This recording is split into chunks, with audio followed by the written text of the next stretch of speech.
Powerful. So, just to quickly rehash, we were just talking about the importance of trusting and opening and working with the chakras as a system, and also understanding them, how they interrelate and work with each other. So yes, it's great. Like I gave you guys this working understanding of each one individually, of the 7 main ones anyways.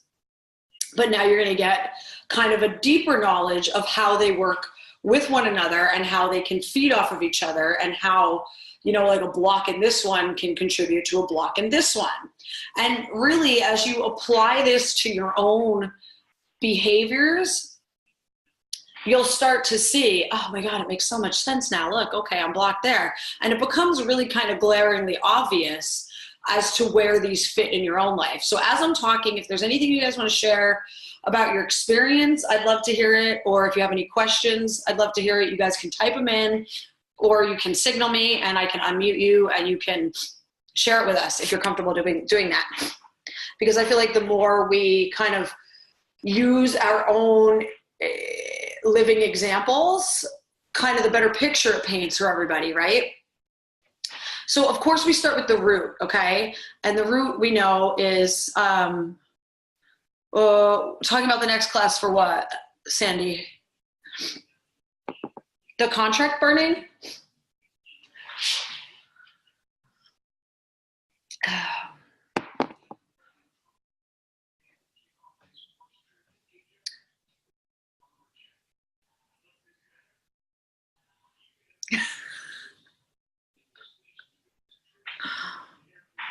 Oh, what's happening here?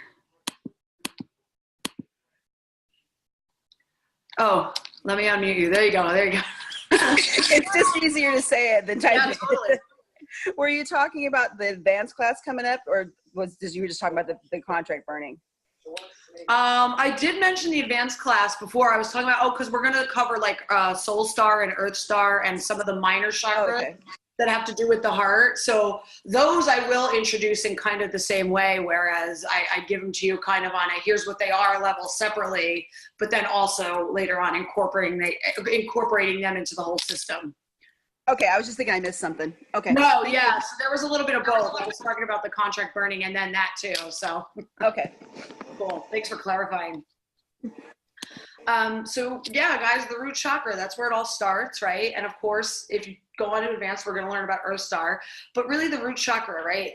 We know it's at the bottom of our spine. We know it's where we root and connect to the earth element. So we know this is where we really get our energetic foundation from, okay? And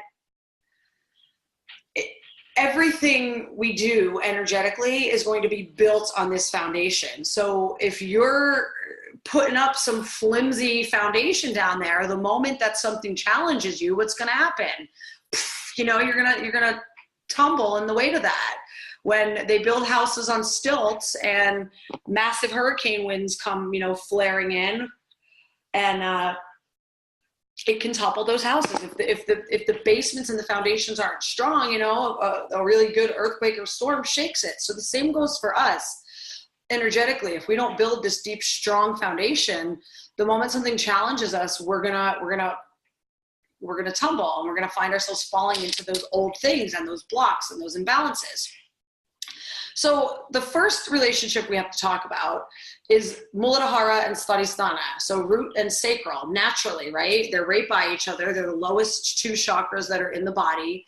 And, they're both very much linked to our instincts and our survival. These chakras work together to keep us alive, to keep our survival going, right? To keep the human race going. So of course that means procreation, survival, adaptability, right? All of these things that have kept us alive long enough to evolve from, one step above caveman, or whatever they're telling us is the story these days. We never know. All through these phases of our evolution into these intelligent beings we are these days, that what has allowed us to survive and adapt and grow is this energetic relationship between the root and the sacral chakra. So root is all about stability, right? That's our foundation, our connection to the earth element, while sacral chakra is all about fluidity and flow. So together, when you have these and you can move between them, you can allow yourself to go with the ebb and the flow, the fluidity and the flexibility, but also the stability when you need it, because sometimes we need to be stable and firm. Other times we need to be fluid and flexible. The problem is that when we're in unbalance or imbalance or straight up blockage with the root and the sacral chakra, what happens is we start clinging, right? We start clinging to things outside of us because we feel so ungrounded and so unsafe that, like, oh my God, this thing, I need this thing, I need this thing, you know? And it's funny because when I look back at myself as a child, I had my blanket, right? They used to call me Linus because I wouldn't give up this blanket that I had. Like, it had to go everywhere with me till the time I was like 5 years old. And I think I still have it in a box somewhere. Like, I couldn't bear to actually throw it away. And my grandma used to sew it for me and she would fix it for me.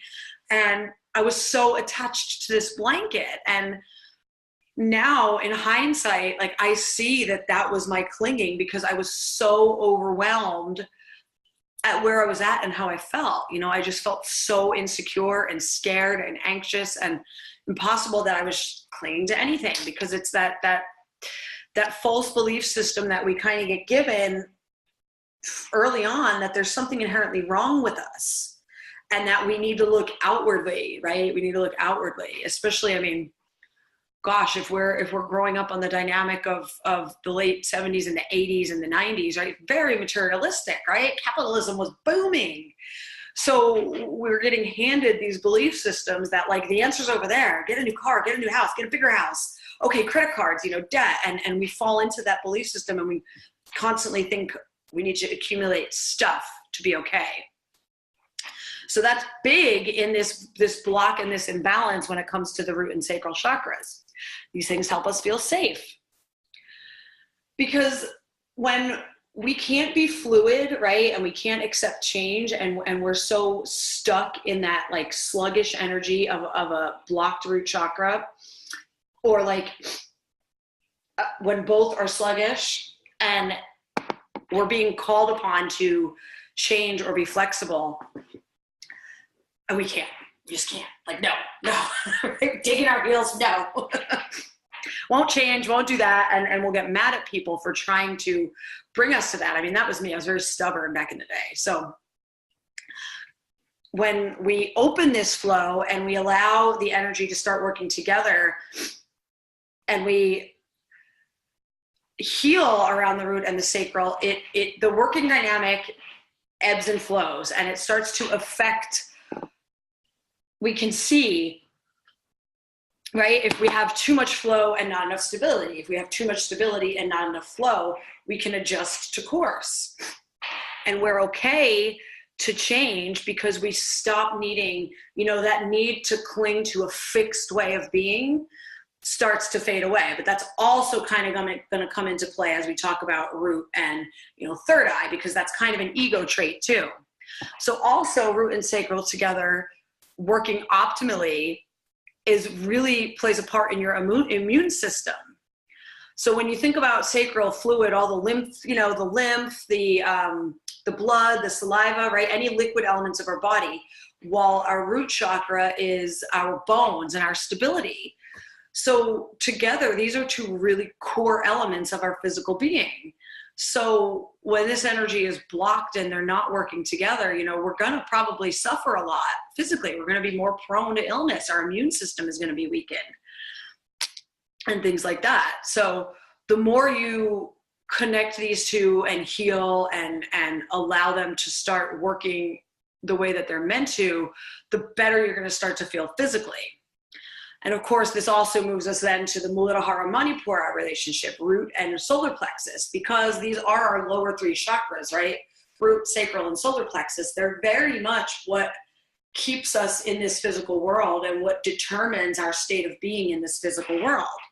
A lot of how we're functioning physically has to do with the lower three chakras.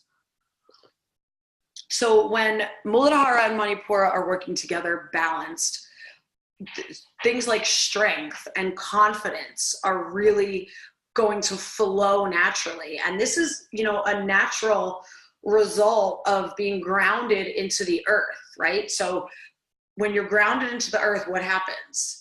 You're not living up here. You're not living in the future. You're not living in the past, because you're now. And when you're right now, you know, that's when you're able to live in the moment, you're really displaying that you trust that your path and your power is aligned, right? You trust that whatever's going to happen, you have the means to deal with it. So when we start clinging to the anxiety and the fear of the future and the fear of lack or the fear of this or the fear of being hurt, whatever the fear is, we're just dragging ourselves out of the root chakra, you know, and then we're living up there and we're just further imbalancing ourselves. So you can't stand in this personal power of the mind core chakra. This is your power center, that fire center, that connection with the sun, that connection with who and what you are on like a healthy level without being arrogant and egotistical. You can't stand in this power without also being strongly grounded in the security of Muladhara, the root chakra. Because without those two chakras working together, it's going to be a false, you know, bravado, right? Like, have you ever met someone who talks a good game, but when it comes down to it, they just, you know, at the first challenge, they're uprooted. You know, that's because they might have a sense of themselves here. Maybe they have a little bit, because what can happen is you can start to connect with that. You know, you start boosting your self-esteem. You start feeling good about yourself. You start standing in your power, but you're not doing the root chakra work as well. It's not going to permeate, right? Does that make sense? Cool. So it's important to have both. So Muladhara and Anahata, root and heart. Two questions you can ask yourselves, right? How open are you? And how generous are you? Right? So these are both traits of the Anahata chakra, right? But so maybe you're like, oh, I'm open and oh, I'm generous. Okay, but are you those things to a fault? You know, are you those things to the point of, you know, detriment? Or are you not those things because you're too afraid of not having enough? So if you're disconnected or you're blocked in your Muladhara, then you're not going to be generous, right? Because you're living in that fear of lack, right? Because when we're blocked in the root, we're in anxiety, we're in fear, we want to control everything, we're worried about money, we're obsessive about this, that, we want to control everything that's out of our control so that we're not right here. So how can we be truly generous from, you know, a no strings attached place if we're not open and trusting in the root? And this also kind of feeds the need to, like, the codependent type things, the doormat type things, right? So if you're giving and you're doing stuff and you're being generous and you're being loving with strings attached and you're doing those things, generous in what ways? So it could be anyway, generous with whatever's valuable to you. Are you generous with your time, your money, your material possessions, just depending on whatever you value? Because for me, it's like, when I have to look at it, like, I can care less about money. Like, I'll give somebody money.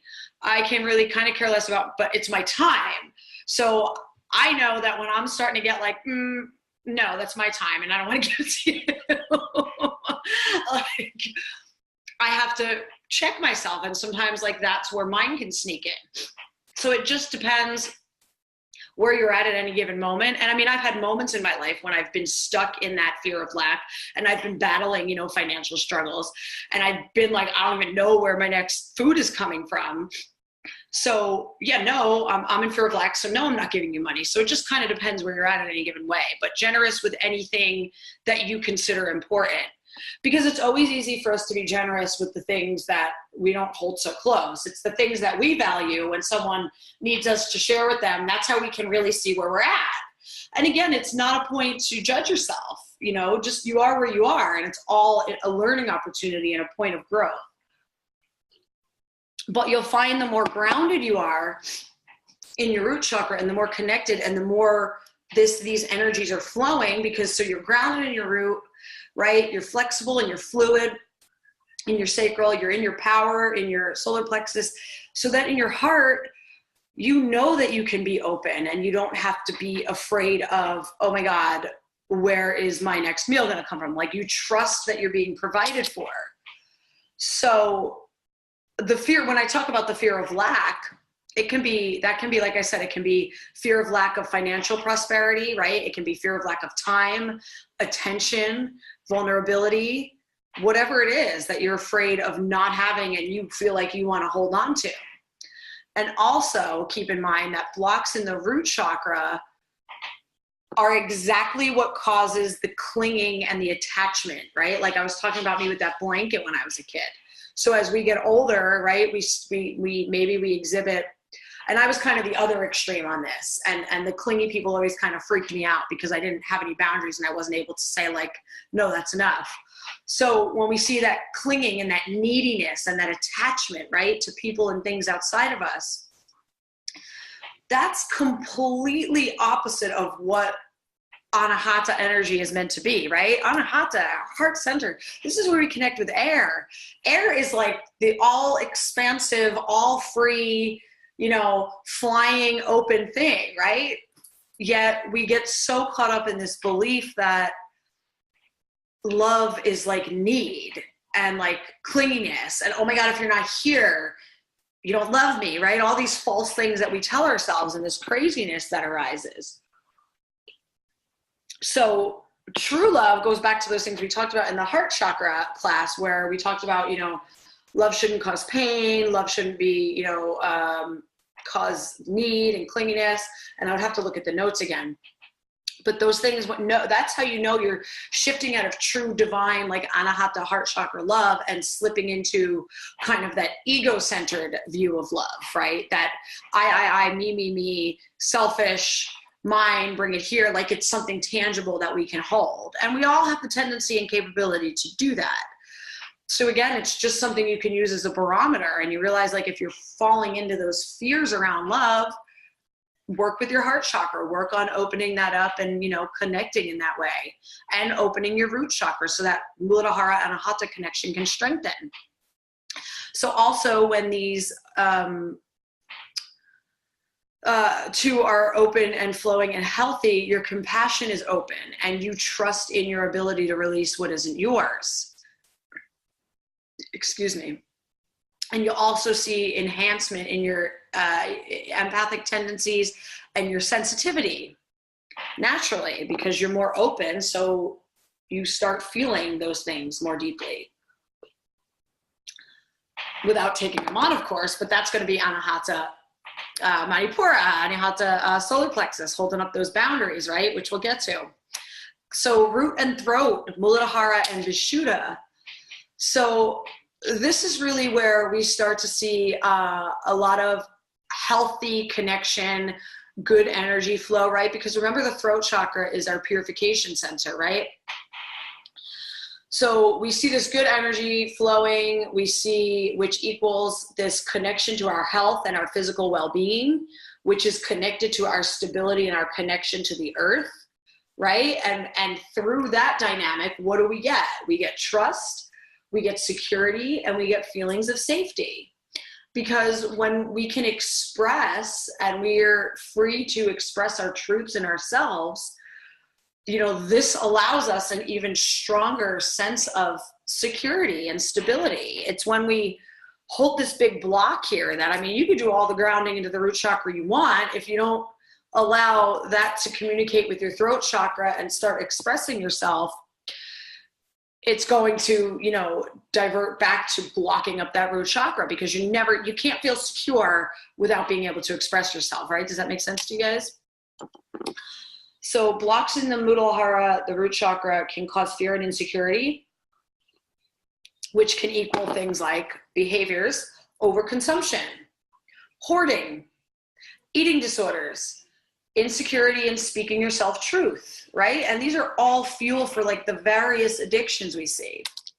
So many of the addictions and the compulsions that we see plaguing the world today stem from this disconnection. And this disconnection occurs at the throat level between the head and the heart, right? So we have this block here.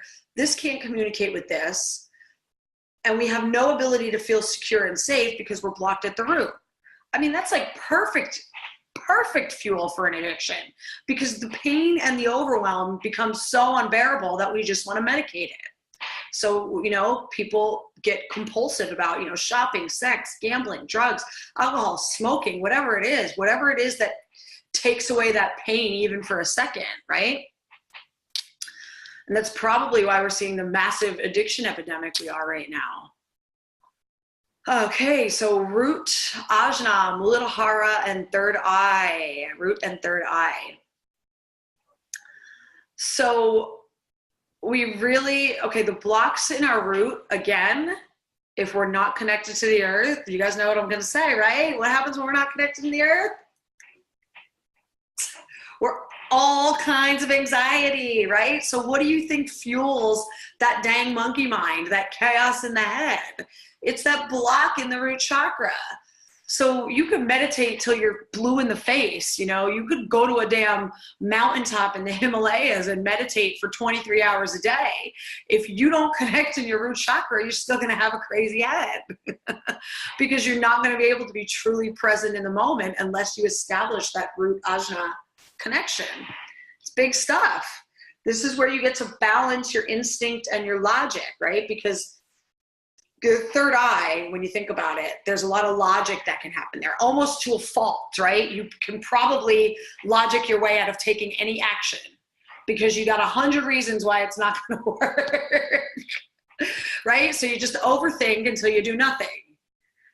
So there's a reason that, like, when our instincts kick in, right? If something happens to us so quickly that we don't have time to think, and that root chakra kundalini flare up of energy happens, and that's how and when you see, like, people lift cars off people, right? Like, crazy things happen. Somebody's able to get that burst of adrenaline and they move something out of the way. That's like root chakra magic.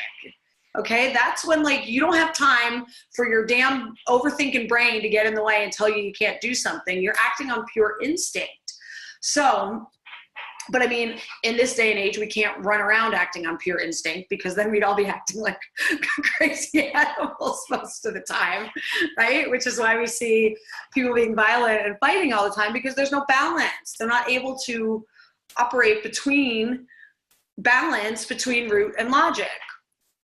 So the stability and the flow in the muladhara cultivates stability of mental discipline. So if mental discipline is something you struggle with, this connection should be a red flag for you. That's one you want to work with, root and third eye. Then if you have a big problem with anxiety and a problem with quieting your mind, work on that root third eye connection. And you can do that by, you know, maybe you want to get a root crystal and a third eye crystal and meditate with them. You know, place one on your root and one on your third eye, and just imagine that channel opening up. Also, if you guys work with the AUM meditation that I talked about with the crown chakra yantra, where you start with the ah, and then you work with the oo, and then you work with the that AUM chanting starts in your root and works its way up your body to the crown. So that's a great way to kind of activate all of them at once and get that energy flowing. So the important thing to mention is that both root and third eye are important in our spiritual journey, because something I see happen very often is we get up here, we get our spiritual connection, we start doing our thing spiritually, and we forget that we're here to have a physical existence too. Like, it's great. Enjoy your spirituality, enjoy your meditation, enjoy your yoga, but unless you're going to go to a monastery and remove yourself and choose that path, you also have to live in the real world. You still have to exist in a very physical world where, you know, you have to provide for your needs and you have to eat, and maybe you have kids you have to provide for, you know, you got to clean up your house, you have to be present. So that is the relationship between root and third eye that allows you to honor your physical body while also embarking on your journey of spirituality. And also keep in mind, as you work with the upper chakras, it can kind of throw you for a loop and you can feel really ungrounded, because what happens is now you're up here and it's great and you love it and it's like, whoa, okay, floating around up here somewhere. So if you have a lot of great ideas, third eye, but can't seem to bring them to form, you want to start looking at that root and third eye connection. So now moving on to Muladhara Sahasrara, root and crown, it kind of piggybacks off of what I just said.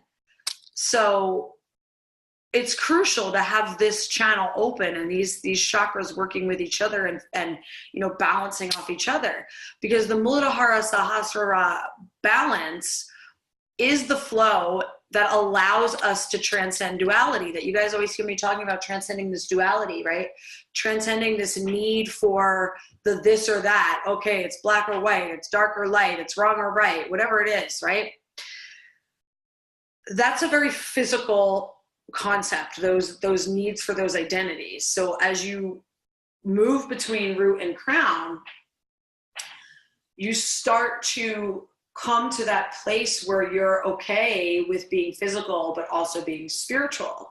A lot of times people have big spiritual experiences, like if they do a shamanic journey or something, and then they come back to earth and they're like, oh my God, I'm back in the real world. I'm back in this damn third dimension. I mean, it's happened to me. I looked around. It's a shamanic journey on a Saturday night. And on Monday, I was back at work. This is when I still had a job. I was back at work.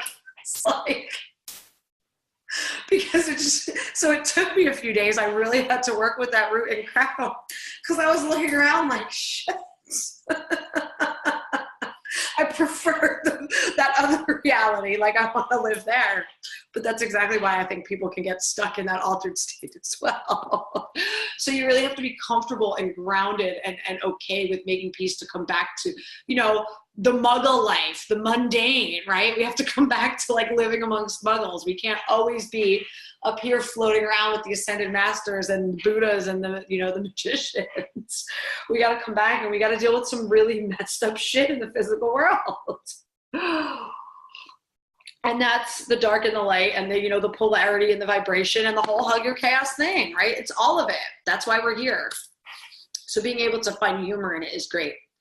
So when we have too much crown, we're preoccupied with spiritual matters.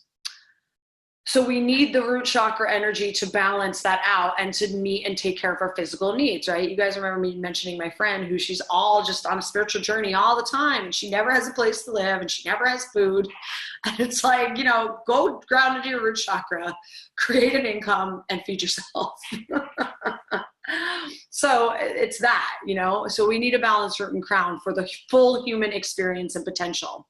That's the beautiful thing of the root crown relationship, is that it completely amplifies this human experience for us, because we get to start transcending and evolving out of that limited 3D way of being into this 4 and 5D way of being that's still physical, believe it or not. So we're still here in this reality, but we don't have to be that limited. Yeah, Sandy, the root goes with all the chakras because it's the foundation.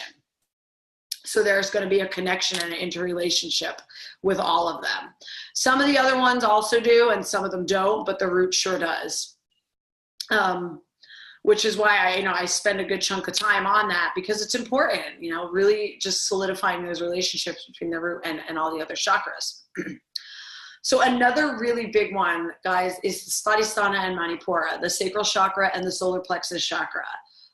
So much stuff here, right? Especially for us as women. So when we think about all of the guilt, all of the shame, all the body image, all of the emotional security, right? All of this sexual stuff, right? All of this stuff lies in our Svadhisthana chakra, the sacral chakra. You know, these types of feelings, just talking about like guilt, shame, body image, right? What do these type of feelings do to us? How do they make us feel? Not good, right? You know, I can still remember having these, what fueled my panic attacks as a kid was this overwhelming fear of shame, because I was so caught up in this feeling that there was something wrong with me and everybody could see it. So that's what would fuel these panic attacks that I would have as a kid. And when I really got to exploring that and looking at it and facing it, and, you know, it was like, there was nothing, it was a passed down belief, right? It was a passed down belief that was further solidified by the way my parents were, the way my dad was able to interact with me at the time. And I understand that now. So, but when it was a real thing, it had a lot of power over me. So especially guilt and shame, they have so much power. And I know you know, Tiffany, about guilt, right? So they serve no purpose. You know what? If you're a jerk and you go out and kick a puppy, you should feel guilty. Okay? If you go out and do something shitty, yeah, you should feel guilty. That's about the only time. All this nonsense around feeling guilty for saying no and feeling guilty for what we look like and feeling ashamed of what our body looks like, that's programming. And all of it, it puts a massive block in us at the level of the sacral chakra, especially as women. You know what? And it happens for men too, because they get put in these gender boxes and they get told they're not supposed to have feelings and they should be more manly and don't express that. And oh my God, why do you want to wear that? And you should, it's the same thing on a different level.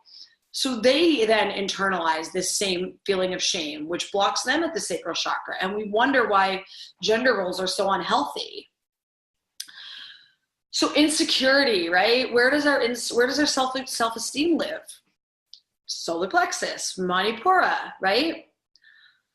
So we have this dynamic that arises when the relationship and the energy between sacral and solar plexus is, distorted or blocked or excessive. Excuse me. So how many of us as women, right? What happens when we feel low or insecure? Especially in our younger years. What do? We might start going out right to the club, we're dancing on bars, we're seeking out all that sexual validation because somewhere in our life, somebody told us, we carry some belief that the only way we're going to get what we want is we got to use our bodies. So, or we just don't feel good enough. So we think that if we don't sleep with every guy that looks at us, we're never going to have a boyfriend. Right? Or maybe we're just so ashamed of who we are, we just shut down sexually and we won't even allow ourselves to have those experiences. None of it is healthy, and none of it is teaching us, the divine nature of what it's meant to be when we are, having sexual interactions with people. So we start seeking things like sexual validation to feel better about ourselves, which only makes us feel worse. So there we go. We have that endless circle of, I feel like crap about myself. I hate myself. Okay, I'm going to go out and seek some attention to make myself feel better. So maybe it's not sexual validation. Maybe it's just attention validation. And then, afterwards, okay, so we didn't exactly prostitute ourselves because we didn't get paid for it, but we probably feel just as bad as somebody who did because we're just basically, putting ourselves out there. We're not valuing ourselves. There's no value in that. So it continues to feed that block of low, self-esteem and low self-worth. So it's a nasty, vicious cycle of energy blocks. And when we're habitually creating more of these patterns, right? Because, and those same behaviors are going to feed that guilt and they're going to feed that shame, because inherently inside somewhere we're telling ourselves, oh, well, I wouldn't be doing this if there wasn't something wrong with me or if I was worth it, right? So that habitual negative pattern of shame and guilt, right? That's festering in our sacral chakra.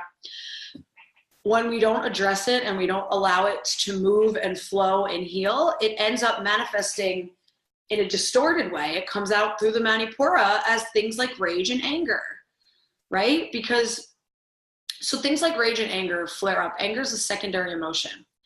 So it arises in response to pain or a threat, okay? So when we can start to explore when we're getting this spike in anger, right, at the level of the gut, and we just want to, kill, there's either something threatening us or something's causing us pain. And a lot of times that pain point is going to be linked to our core feelings of guilt or shame.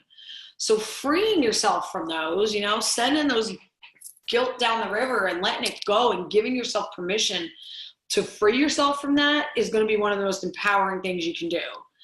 And I mean, if that means you got to work with your sacral chakra for the next, 6 months doing visualizations, trying new behaviors, do it. Do it. Together, physically, these two are going to work for your vitality. So if your energy levels are low and lacking, you can work on this connection for physical vitality. Okay, Svadhisthana and Anahata, so sacral and heart, right? This again, it's gonna connect to our relationships, right? Because in a healthy long-term relationship, we're connecting with our partner at the level of the sacral and at the level of the heart. We have to have both, right? Because we have the sexual attraction, we have the heart attraction. Excuse me. So ask yourselves, how selfish or selfless are your relationships? Are they all about you? Which is going to be a sacral chakra unbalance? Or are they all about the other person? Which is going to be that wide open anahata, right? And that shut down sacral. So if you're like the doormat and you just are like, okay, whatever you want, whatever you do. Yes, I'll give up all my friends. I'll just be here whenever you want. Too much heart. And if you're just, all about you all the time, no consideration for them, that's that shut down heart and that sacral chakra, selfishness, childishness. So our relationships need, the love connection through the heart. And like I said, the sexuality through the sacral.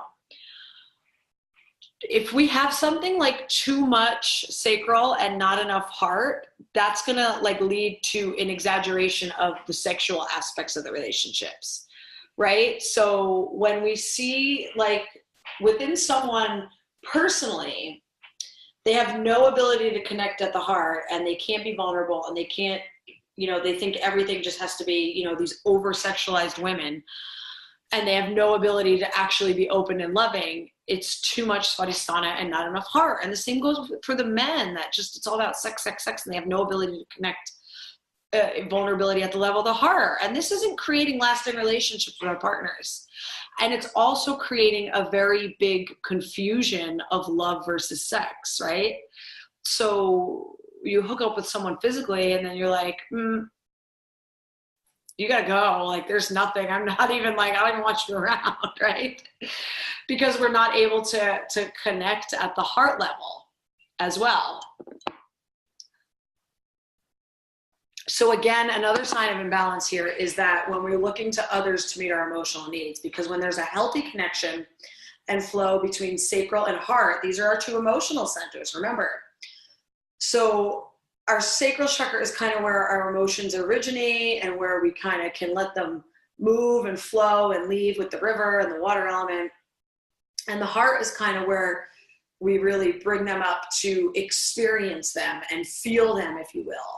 So if they're not working together, we're going to have a very unhealthy dynamic when it comes to our emotional needs. Excuse me. And this also goes for the sacral and the Vishuddha chakra. This is so important, guys. When sacral and the Vishuddha chakra are open and balanced, healthy self-expression, so important in the world today, right? Especially when it comes to our creativity, arts, speech, and emotions. If we cannot express ourselves emotionally using our words, we are never going to feel good about ourselves. And it's funny, actually, because I just worked with a client who, she did the chakra healings with me, and her big thing was the throat. And she had that realization, that light bulb went off, where she realized if she doesn't start speaking her truth, that inherent feeling of worthlessness is never going to go away.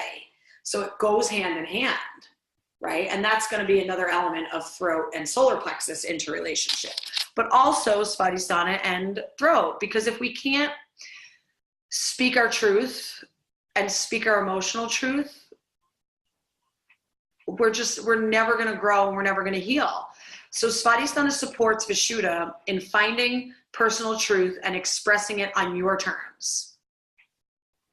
On your terms, not expressing it the way someone else wants you to, on your terms, because this is about your truth. So when balanced, the emotional neediness that we see kind of coming out sideways from the other block starts to fade away because we stop needing that emotional validation from outside. When we're firm in our self-truth and we can healthily express it from our throat, we don't need you to tell me I'm okay. Go on with that, you know what I mean? Because we know we're okay. Don't get me wrong, it's still lovely to get a compliment from someone. It's still lovely to be seen and be heard, right? But those things stop being needs. Being seen and being heard and being validated by other people is only a need when we are energetically, blocked and imbalanced in our own self-worth. When we stand in our truth and our power, being seen and heard and acknowledged and validated is nice. But if we don't get it, we're not over here like, oh my God, see, look, I'm worthy. He didn't see what I just did. He didn't acknowledge what I just did. Oh my God, I'm just there it is. I'm unworthy, right? I mean, because that's what it used to sound like in my head when I would go above and beyond, right? And it would be like, there we go. Oh, nobody noticed. Like, why did I even do that? And I realized I was doing it for the wrong reasons. And I had to do a lot of work around that. I had to do a lot of work on doing things well just because I wanted to do them, not because I wanted to be validated. And it takes time. So be gentle with yourself while you're doing this. So keep in mind, right, that excessive need to be heard, especially because throat chakra is all about being heard and hearing, can be linked to an unhealthy or block between sacral and throat. And that inability to express yourself emotionally, right, which comes from the sacral and the throat, can also fuel the addictions. So that's, again, why we see a lot of these compulsions and these addictions we see. And creative impulses come from Svadhisthana as well, but actually bringing those creative impulses to form comes from the throat chakra. So when emotionally challenged, sacral blocked people, they can very easily fall into self-pity. And then someone who's unbalanced also at the throat chakra, falling into that challenged space, that's when we see those spikes in things like excessive complaining, excessive gossip. Okay, I'm gonna go over here and talk about other people because I am so insecure and challenged in my own emotional state right now, right? So, all right, moving along. I'm just flapping on. Svadhisthana and Ajna, guys, sacral and third eye. Ooh, this is big and subconscious, dream state, right? So much of our subconscious and unconscious workings are coordinated between the Svadhisthana and Ajna connection. Water element, right? Water is the element of the subconscious and the unconscious mind. So there's a big connection here for the dream state. So think about it, right? We can get too caught up in our needs and our wants and our gratifications, right? These things are all behaviors of the sacral chakra. We can maybe confuse our needs with our wants. We think a need is a want. We think a want is a need, right? We want that instant gratification. It's very like 2-year-old behavior, right? I want what I want when I want it. That's all sacral chakra stuff. So when we allow that stuff to blind our logic and our ration, our ability to rationalize, that's going to be Ajna chakra. So rational thought, when used as a tool, can temper our emotional outbursts and our poor choices when we feel emotionally challenged or afraid. The balance between these two is vital if we want to be in touch with our emotions, yet not imprisoned by our reactions. So if we want to be able to feel what we're feeling and say, here's what I'm feeling, without throwing ourselves on the floor and having a temper tantrum, that's going to be a very strong link between our sacral and our third eye. So for instance, like me, I used to be at work. And I had this person at work, and he would trigger the shit out of me because he was very inappropriate. And I was technically above him. Like, he was an assistant to one of the other teams in the office. He would come into my office and he would like do these creepy, weird things. And he'd like pull up his shirt and he'd say like really inappropriate things. And he'd call me stupid things like baby girl. And I used to want to just like get up and punch him in the face. I wanted to get up and punch him in the face. I wanted to tell him to fuck off. Like I couldn't stand him. He triggered everything in me. And because I was at work, you know, I would have to really call in my breathing. So my root chakra, and then my third eye, to just my ability to be rational and to temper that, you know, I wanted to have an emotional outburst, you know, and it's hard to do that. It's practice. It takes discipline. So again, anything having to do with discipline is going to be that third eye. So that's what I mean when I say not being imprisoned by our reactions, because you know what? I never felt good. Anytime I would allow my anger to get the best of me, and I would storm down the hall and I would, you know, go have a bitch to one of my higher ups about, you know, somebody else's inability. It didn't feel good to have basically an adult tantrum, right? So then I would have to do some self-forgiveness around that. So it's like by tempering our emotional outbursts, we're doing ourselves a favor. So if our third eye is too open and we're spending too much time in kind of the dreams and the fantasy realms, this can lead to an out of balance sacral chakra. And that's when we start also leading to poor emotional choices. Because when we're not viewing the world clearly as it is, our emotional choices will reflect that.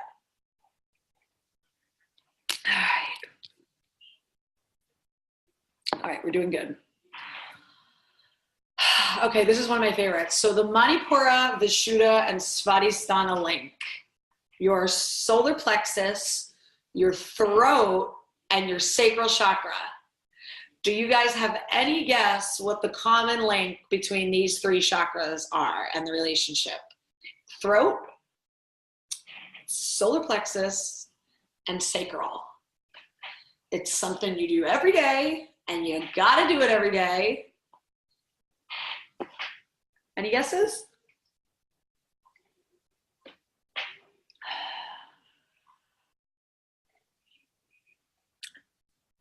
Anybody? Bueller? Bueller? Food. They govern our relationship with food. So this is something we start to look at that oftentimes we're not paying any damn attention to in our lives. Why we are eating, right? We don't always eat because we're hungry. Sometimes we just eat because we feel like crap and we want to stuff cookies in our face, right?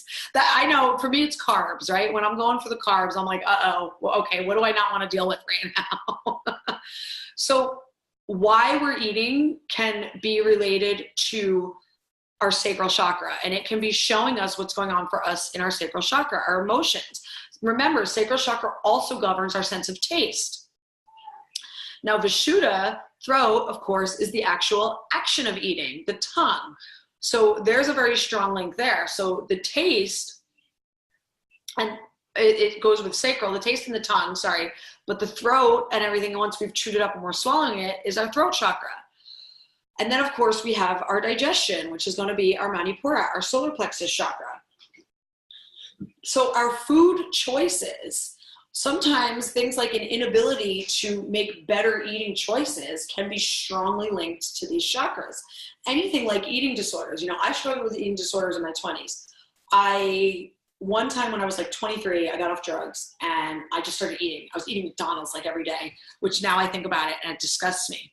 I was so lazy and I was so miserable and I was like, oh my God, I don't even know what I want to do. Because I wasn't doing any healing work. I didn't know how. Nobody was teaching me. So I would eat and I put on a whole bunch of weight.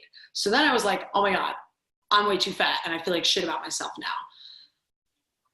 And I would starve myself. So I did the whole like anorexia thing. And I would literally just starving myself till I dropped all the way back down to like a size 3. It was so unhealthy.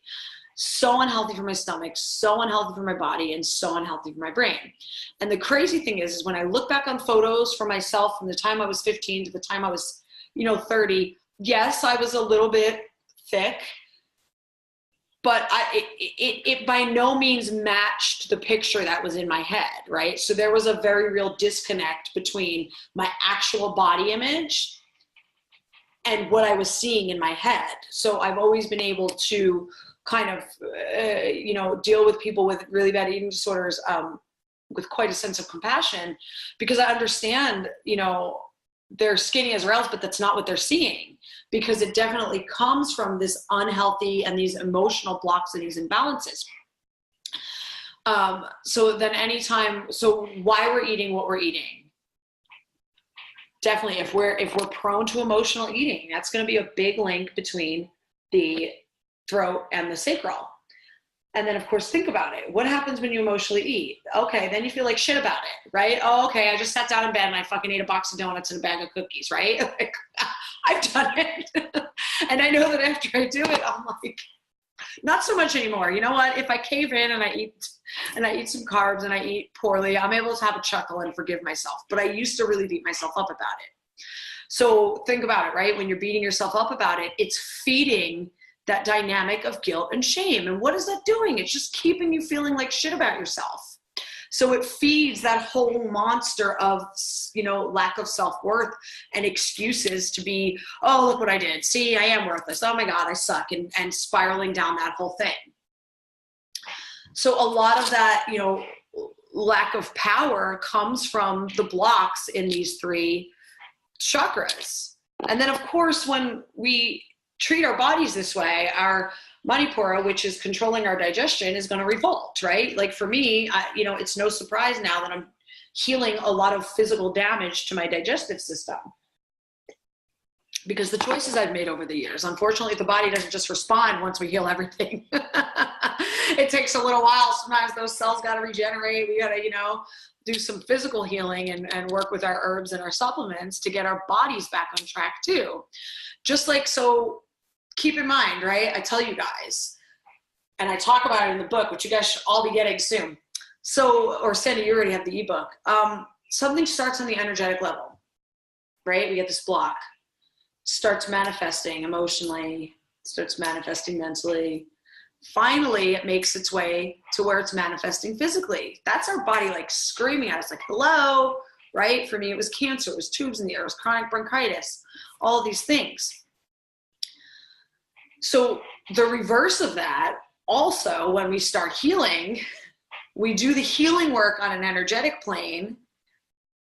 Then that has to trickle down to the mental and the emotional plane. And then, of course, the final thing to come up is going to be the physical body's going to respond. And sometimes we have carried that issue in our physical body for so long that we have altered, like for me in my shoulder with my inability to breathe and walking around like this for 15 years, 20 years. I created scar tissue. I damaged my trap muscle. So now I'm working on, with massage and with CBD oil and these various different things to bring that back to health, but it takes time. So we have to give ourselves time to heal, for all of that healing to permeate on the physical reality as well. And that's where a lot of things like diet is going to come into play. There's some powerful people out there doing big things with healing the body environment with our diets. If you guys are interested, look up Michael William. He's the Anthony William, medical medium. I'm going to type it in the comments over here. He is just, mind-blowing stuff he's talking about when it comes to healing our physical bodies. So that's something you guys can explore if it's something that, you find interesting. Okay, so that was Manipura, Vishuddhasthana, right? So that's the big one between those 3. Back on track. Anahata and Manipura, our heart and our solar plexus. So really the biggest thing here is self-love and self-worth. Because if you're blocked at the Manipura chakra, your sense of self-worth and your ability to forgive yourself out of the heart chakra is never going to permeate. You could try to forgive yourself and tap into your self-love all day long. If your Manipura chakra is blocked, you're not going to embody that. Right? So again, it's like, okay, so you start to challenge the beliefs up here and you're like, you know what? I am worth it. Screw these belief systems, right? Okay, I'm done with those. So when the little unworthiness thought comes in, you challenge it. But guess what? That thought still has to permeate down here. It still has to come to form by coming into your heart and your solar plexus chakra. That's how you really start to embody these new truths that you're working towards creating in your life.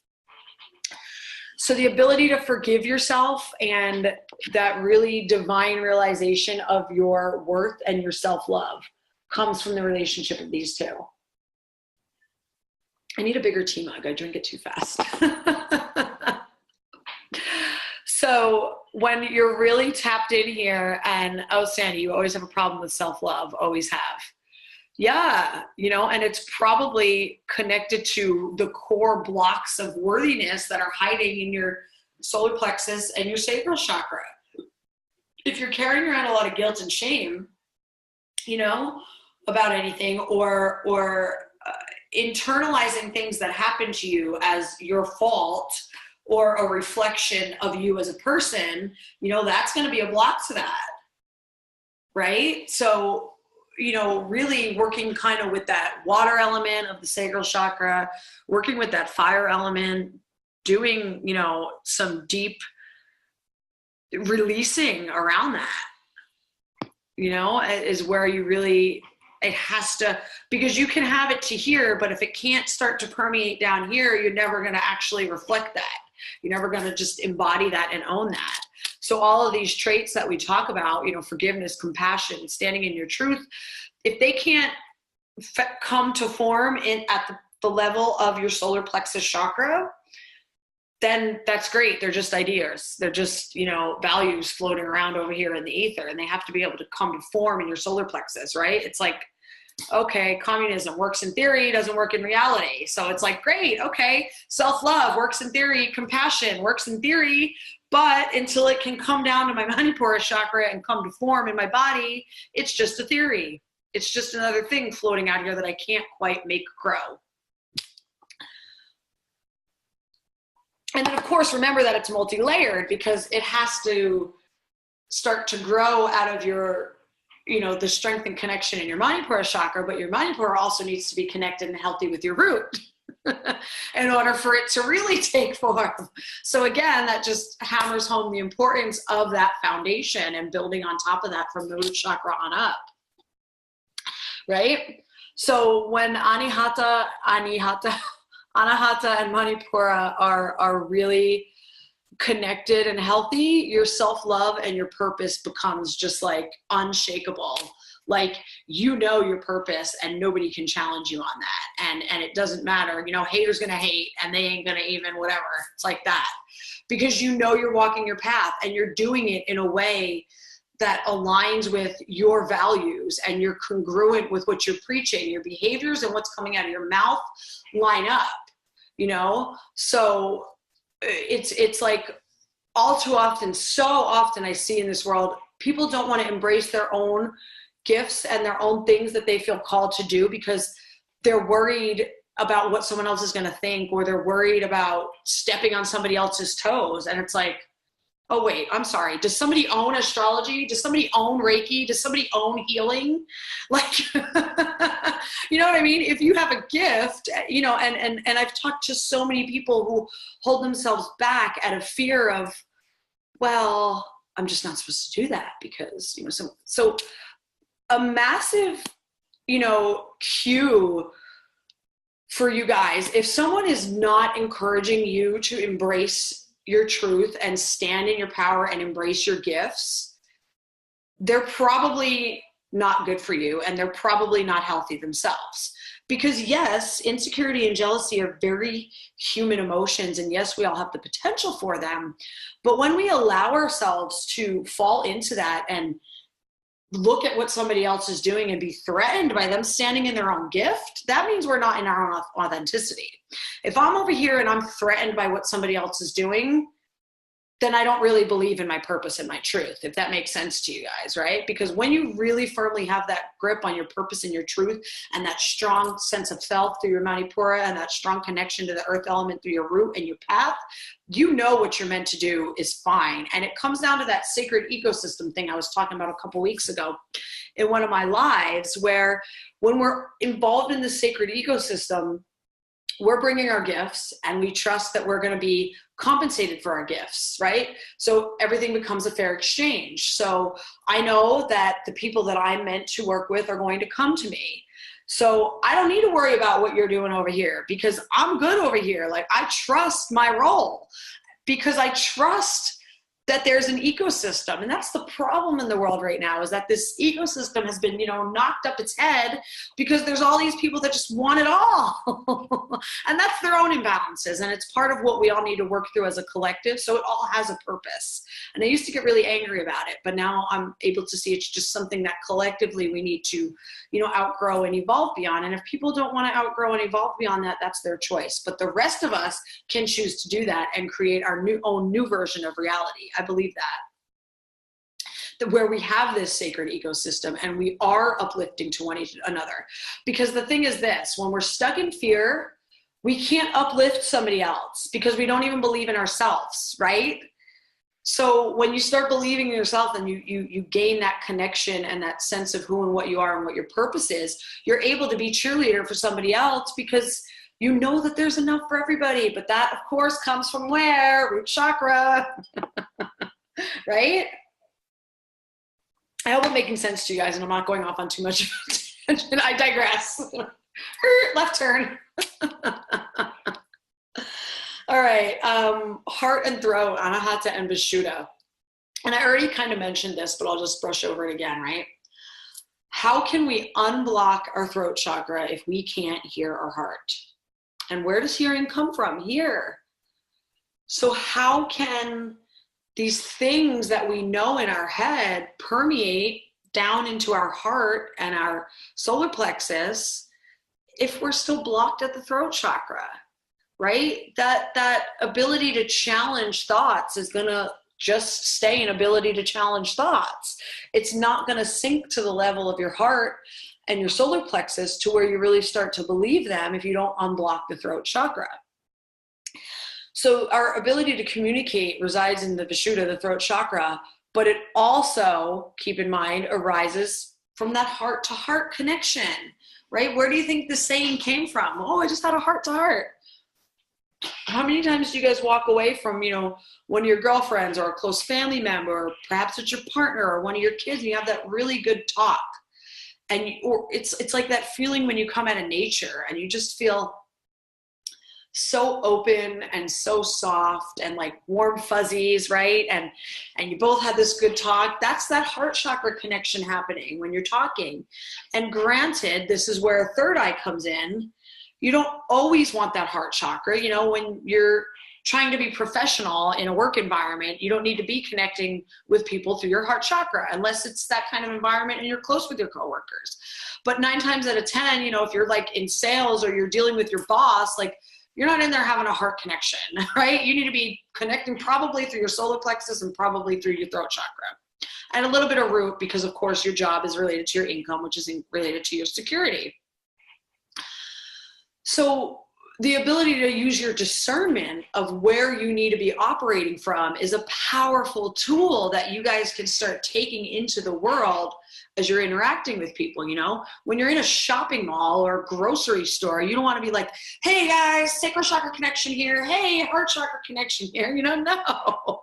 You need to be on point. You need to be looking at what you're buying so you know what you're buying. So third eye, and you need to be grounded in your root because you need to be mindful and present and aware. Right? Same thing goes if you're out in a bar or a rock concert. But meanwhile, if you're home with your family and you're in a safe space, you want to be open at the sacral chakra level because it's not just about sex. It's also about emotional connection. You want your heart chakra to be open. You want your throat chakra to be open. You want your root chakra to be open because you also want to create that space for your family. So as you start navigating the world with these, these elements in mind of the chakras, you're better able to say, okay, before you're going into, if you're going into a job interview, you can sit and you can connect with your root and your solar plexus and your throat chakra. Because inherently, guys, we always know what we need. It's just the fact that we choose not to listen to our intuition. We know what we need in our gut. And usually it's the quiet little voice whispering to us. But there's that loud, obnoxious, monkey mind voice of the ego that wants to scream, and we choose to believe it over and over again, right? So that's really where the third eye comes in, is being able to to put that aside and start practicing trusting your intuition. So back quickly to Anahata and Vishuddha, our true healthy communication happens at the level of the heart, the throat, and the third eye working together, right? That's where we really, so I feel, or I love, I speak, I see. So that's where we really start to be able to pick up on the things that aren't being said, the subtle energies, right? What's not being said, what's coming at us from, and I think a lot of what I pick up from people is exactly that. It's just like a third eye thing that I just, I got a fucking magnifying glass. I see you like more than you want to be seen. No. Oh, I got jokes today. So, but really, and that's where we can also learn to have healthy boundaries with each other too, because, you know, for someone like me, I have to learn to not do that, because sometimes it's not, I don't need to be telling people what they're feeling before they're aware of it. You know, I need to let them come to their own things because that's their work to do. So, and I can frustrate the shit out of Chris with that, because I'm like, it's this. And then like a day later, he's like, so I came to this realization. And I'm over here like, because I see everything. But that's the third eye communication. And it's a skill that can be enhanced. But you guys have to allow yourself to listen to your intuition and to actually trust it. And that the Ajna Manipura connection, right? So Ajna solar plexus is exactly how your intuition communicates to you. Gut feelings, right? Gut feelings. We know in our gut when we're doing and making the right choice for us. And we know in our gut when we're doing something out of, you know, obligation or need or compulsion or not in our own best interest. It's just whether or not we want to listen to it. So that again can come from the Manipura Vishuddha, because that's our communication. So we can see, are we listening to our own internal messages? Really important stuff to check yourself on, right? So the more we ignore our gut feelings, that's just going to lead to more blocks up in the third eye. And the more we block up the third eye, the crazier and more chaotic our head is going to be. When we can't trust our intuition, it's going to swing the other way, and it's going to be, you know, all kinds of crazy and loud up there. So it's big stuff to you know, to ask yourself about and to check in with yourself. So a lot of that children should be seen and not heard mentality that probably a lot of us grew up with, right? Me too. I see you. Go over there and like, you know, you shouldn't make a peep and be quiet and don't cry. That's a lot of where the throat chakra and the heart chakra blockages can come to, because it almost feels, you know, we might not consciously realize it as a little kid sitting there, but internally and energetically, we're internalizing that as like a betrayal. It's essentially a sense of abandonment because we're not getting the nurturing we need to express ourselves. So we're being taught by that dynamic, we're being taught that there's something wrong with us because we want to make noise. We're being taught that there's something wrong with crying. We're being taught that self-expression is a bad thing because we don't know any better. All we know is the environment that we're in. So we internalize that as like this, yeah, Tiffany, your husband's friend says that, you know, that was a big one when I was growing up. And, you know, when I look back on that and when I hear people say it now, oh, it used to trigger me bad before I did the healing work around it for myself. And I would, you know, want to go fight for that kid. And now it's just, it is, you know, and I don't get mad at the parents anymore because I have come to realize that they don't know any better. They're repeating their own cycles. But then of course my head wants to kick in and be like, well, in this day and age, you should know better. And, you know, you can have any access to any information you want, the internet, you know, do some research, but there's so many people out there who don't even know that they can change these dynamics still. It's crazy, you know, and then I can usually bring up some compassion and some empathy for them, but I still feel for the child because they're the ones, you know, who suffer. But then, of course, the question begs to be asked, if we really all know what we sign up for, and we have to go through the things we have to go through for a reason, it can be painful for us as the bystanders, but then again, is that our ego jumping in and wanting to say what's right or wrong for somebody else? And it's a challenging, discussion to have, because there's a lot of pain and a lot of horrible things to see in the world.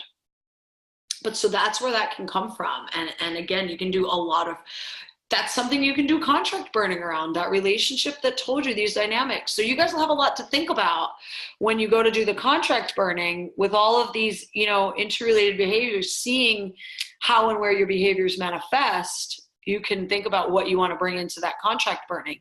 And you can do the contract burning as many times as you want with as many relationships as you want.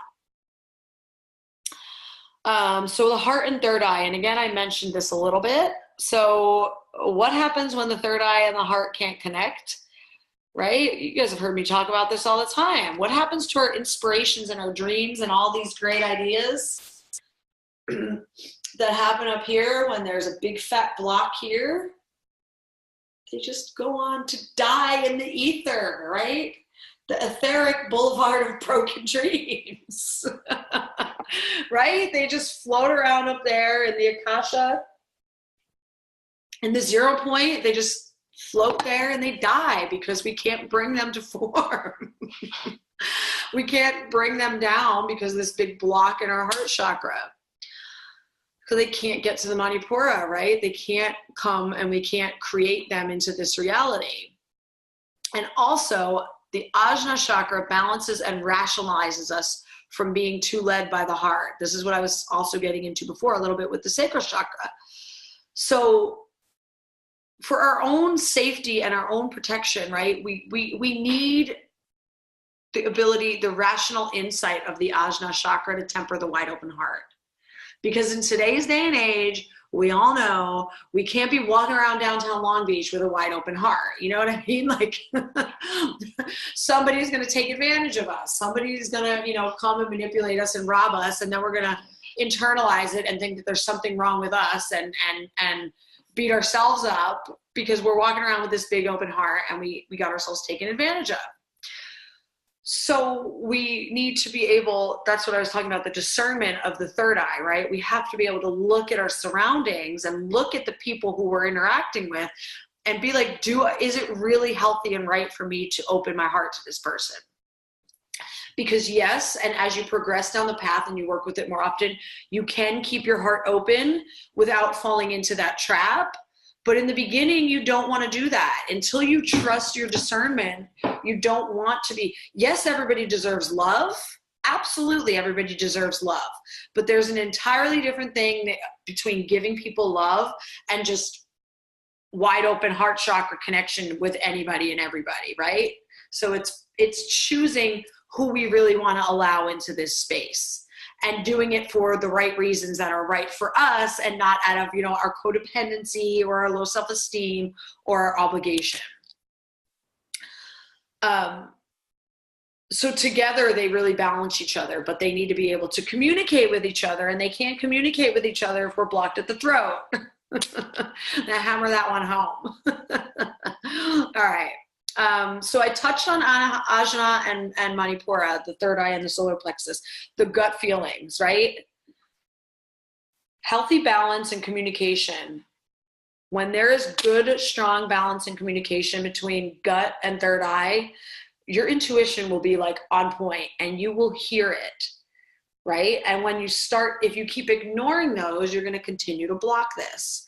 And of course, for them to communicate, these ones have to be clear too. So think about that, guys. If you have a block somewhere, right, you can't strengthen your, root and throat connection if you have a big cinder block at the level of your heart. It can't just go around it. Like, there's no detour. The energy is just going to get stuck there. And that's when it can get like excessive and crazy and out of control. So when you start thinking about it like a highway, right? You see these roadblocks and these traffic jams in this energetic highway, and there's a block, so the traffic's going to back up, it's going to be stagnant, it's going to be stuck, but it's also energy. So maybe it's not just going to stay still, maybe it's going to get excessive and erratic and out of control. So that's again how we see those shifts in those, and why we can go from like exhibiting, you know, symptoms of you know, blockages and low energy and excessive energy, because it's energy and it moves and it's always trying to, you know, get out and be expressed. And a lot of times what will happen, so is if the energy is moving up and it comes to the heart and there's a big brick wall there, it's going to start going backwards down. And that's when we start seeing, you know, crazy behaviors in ourselves and crazy fears and crazy anxieties and that inability to kind of transcend out of this physical realm. Because we're too afraid. We can't get up here. We can't bring this up here to be transmuted, and we can't bring these down here to be brought into form. And of course, if we're not connected outwardly, that energy has no place to go. Like, it needs to be expressed. And that's why I often talk about grounding into the earth and doing things to release your energy. So third eye and throat, ajna and vishuddha, is pretty much summed up in two very simple questions. Do you think before speaking, or do you think too much before speaking? So if you're someone who thinks yourself out of speaking, like you're in a conversation, you're like, oh, I should say this. But then you're like, oh my God, do I really want to say that? What are they going to think if I say that? Like, oh my God, is that going to sound stupid? And we go down that whole spiral of over-examining what we wanted to say. Okay, that's not good for these two. That's not a healthy relationship for these two. And also to the opposite end of that, if we just kind of say whatever we want without stopping to say, okay, does this need to be said right now? And how am I saying it? Because yes, I'm all about self-truth, but we can also temper our self-truth sometimes with some compassion and some love. And that's a big aspect of the throat chakra, is speaking with love. So, you know, a simple practice that I've learned to start working with is, does it need to be said now? And does it need to be said by me? Because sometimes maybe it just doesn't need to be said right now. You know, maybe it's got nothing to do with what's happening right now. Maybe I can wait till I'm, you know, less emotional to say it. Maybe I don't have to say it at all. But when we're caught up in that emotion, sometimes we just spit it out. And I tended more towards the other way, where I would overthink my way out of saying stuff and expressing myself. And then it would just build up and build up and build up and build up. And I would have that frustration and that pain around not speaking my truth. And then ajna, sahasrara, third eye and crown, you know, this is really where the I see and the I understand really link together. The insight and the mental capacity of the third eye helps us to translate and comprehend the experiences of the crown. So the crown is where we really start to have this higher understanding of, you know, the nature of reality, the nature of the universe, how complex we are. But a lot of these understandings are like so much bigger than our intellectual capacity. Oh, kitty. Hi, kitty. You know, a lot of these things are just, they're bigger than our understanding, than our intellectual understanding. And it's like two different languages, if you will, right? Our intellectual understanding and the understanding of the crown chakra are two different languages. And when the third eye and the crown are functioning well, they're able to translate so that it comes to our mind in an understandable form, that we can start to make sense, sort of intellectually, of these crazy deep things that, you know, come from above. And again, sometimes they're really hard to put into words, but what also happens through this relationship is that you stop needing to put them into words, because you stop needing to explain them to anybody, right? I've talked a whole lot. So do you guys have any questions, comments, anything you want me to revisit, clarify, share, anything you guys want to share? I can't believe this is our last class. You guys will have a chance to keep working with this stuff, like especially your root chakra. keep working with, go back over anything you want to go back over, you know, do the meditations, start, just spend the time connecting with it and stuff. And I'm always available. You guys know it's not like goodbye, whether or not you're going on to the advanced class or not. Like, I'm here. We're going to keep the group. For those of you that are catching this as the recording, continue to do the work and continue to revisit the meditations and the classrooms and whatever you want. And post in the group, ask questions, ask away. You know, I'll still hop in there and do some live streams for you guys and stuff and share stuff around. So yeah, I definitely thank you guys for allowing me to be your guide and your teacher.